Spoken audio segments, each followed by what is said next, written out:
Здравейте всички! Сега ще ви покажа новият епизод от сериала Ние от град Кирилно село.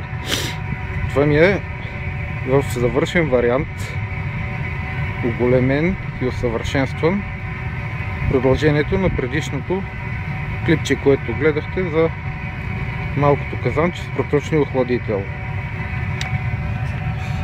След това и след като видях, че се получават нормални нещата, може с малък охладител да се направи проточен, да се направи качествено охлаждане, реших и направих два последователно свързани, както виждате, в металните кожуси сивите. Всеки един е с мощност по 10 кВт.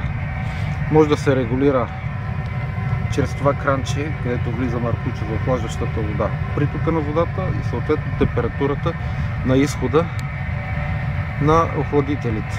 По-скоро и по-правилно да се казват втечнители на спиртните пари. След това водата продължава и минава през обогатителната колонка. На изхода на обогатителната колонка трябва да поддържаме 75 градуса, за да можем да получаваме качествени спиртни пари. Обогатителната колонка е 9-степенна и е направена от ядрата на магнетронната микровълнова печка от резонаторните камери. Между тях съм сложил тефлонови пластини, на които става термо и маслообмена на спиртните пари и флегмата, втечнената флегма, която се връща по стените на резонаторчетата.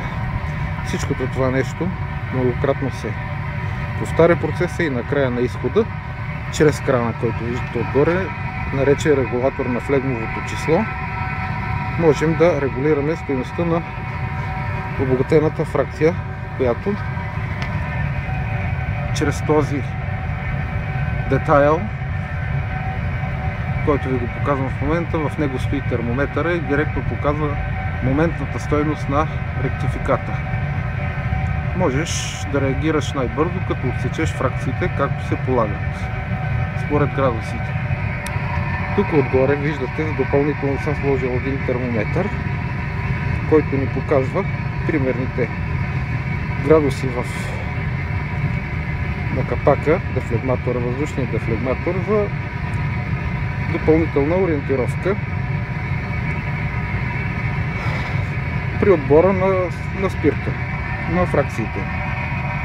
Всичкото това нещо, около казана съм сложил топлинен щит, за да може всичката топлина, която отдава горелката отдолу, минавайки отстрани в казана, да бъде покрай казана, да бъде оползотворена. Ето го огнището, направил съм го универсално, да може да се работи и с дърва и с газова горелка. Има капак, процеп за постъпващия въздух.